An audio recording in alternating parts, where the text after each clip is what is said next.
Bapak seorang jenderal yang kemudian sukses memimpin Indonesia 10 tahun sebagai presiden. Bapak mempunyai bukan hanya pemahaman tapi juga pengalaman yang luar biasa dalam urusan geopolitik, diplomasi, penyelesaian konflik, dan juga intinya dunia militer. Saya ingin tanya Pak, siapa yang menurut Bapak dalam peperangan ini akan keluar sebagai pemenang? Apakah ada? Dan dari kesiapan tempur dan lain kira-kira itu siapa Pak? Mungkin. Bung Rizky, perang itu memang perang ya, art and science, seni dan ilmu. Berperang, bertempur tidak bisa selalu dilihat secara matematika gitu. Banyak faktor yang ada dalam sebuah peperangan. Memang kalau kita bisa mengukur namanya perbandingan kekuatan pertahanan antara Amerika Serikat, Iran dan Israel begitu kan, dan boleh dikatakan kan jadi satu Amerika dengan Israel. Pada tingkat lapangan kalau sudah di medan pertempuran itu ada namanya imbangan daya tempur. Nah, kalau kekuatan pertahanan, kekuatan perang yang dimiliki tiga negara itu, tentu Amerika leading di sini. Manpowernya, persenjataannya, ekonominya, teknologinya begitu. Meskipun Iran tidak boleh juga diremehkan, Israel juga begitu. Kalau elemen of national power itu memang Amerika lebih unggul. Iran tidak sekuat Amerika.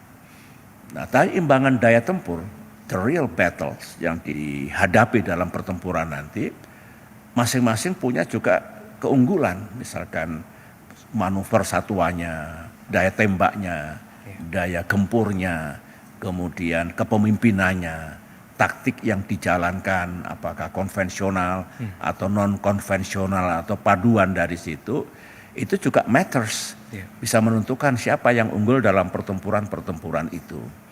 Nah kemudian setelah perang berlangsung, ada negara yang teknologinya luar biasa, tetapi ketika medan hutan belantara, pegunungan, sawah kalau di Asia Tenggara perang Vietnam, teknologi itu ada limitasinya, ada limit to technology. Jadi ini kompleks, tidak semudah itu. Kalau ini lebih kuat persenjataannya, teknologinya, ekonominya pasti menang, belum tentu. Oleh karena itu kita lihat bareng-bareng, pemimpin politik dalam peperangan harus mendengarkan pandangan jenderal-jenderalnya, meskipun yang mengambil keputusan pemimpin politik, bukan jenderal, tapi jenderal yang paling mahir, paling mengerti tentang doktrin, tentang strategi, tentang taktik, tentang persenjataan, tentang moral pasukan, dan sebagainya. Itu juga dilihat, ini kan baru 3-4 hari, mungkin seminggu 2 minggu, sebulan 2 bulan, kalau masih berkepanjangan ya, akan kelihatan nanti siapa yang lebih tangguh di medan pertempuran. Nah kemudian kembali ke tujuannya apa? Menang itu kalau tujuan politiknya dan tujuan militernya bisa dicapai, berarti menang. Itu pun dengan catatan jangan terlalu banyak korban jiwanya, jangan terlalu habis-habisan ekonominya terkuras. Jadi negara maju itu kalau perang sekarang ini maunya cepat selesai, short duration, korbannya tidak banyak, low casualties, kemudian menentukan, tidak terlalu lama langsung terjadi kemenangan peperangan, kemenangan pertempuran. Dalam praktik tidak semudah itu, harus dilihat bareng-bareng. Dan ada faktor lain barangkali, kalau Bung Rizky ingat, saya akan melepas tweet kemarin, sekian jam sebelum perang itu pecah.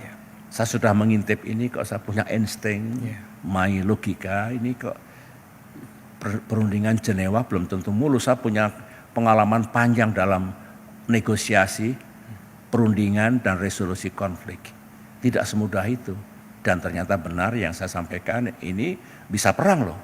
Bisa perang, bisa damai. Yang terjadi perang. Seperti itu. Nah dari itu semua memang salah satu faktor yang menentukan peperangan bukan karena hebatnya tentaranya, bukan cerdasnya jenderal-jenderalnya, bukan hanya keputusan atau pilihan yang tepat dari para pemimpin politik, begitu hukumnya, hubungan antara sipil dan militer, tapi juga dukungan rakyat. Kalau rakyat Amerika mendukung penuh perang yang dilancarkan Amerika di Iran ini, demikian juga rakyat Israel, demikian juga rakyat Iran, maka itu salah satu faktor yang prajurit bisa bertempur dengan baik. Tapi satu lagi seperti yang saya keluarkan dalam tweet saya, pengalaman panjang, tentara itu, prajurit itu juga punya hati, punya jiwa, punya harapan, punya logika. Kalau dia yakin perang itu memang harus dilakukan untuk negaranya, sebagai patriot, sebagai prajurit, dia siap mengorbankan jiwa dan raganya. Tetapi kalau misalkan harus perang, karena ada namanya war of necessity, harus perang memang, tapi ada war of choice, masih ada pilihan lain. Nah kalau prajurit merasa ini untuk tanah air kami, bangsa kami, ini benar, dia siap mengorbankan jiwa dan raganya. Yang saya katakan kemarin itu, soldiers will not fight and die unless they know what they fight and die for.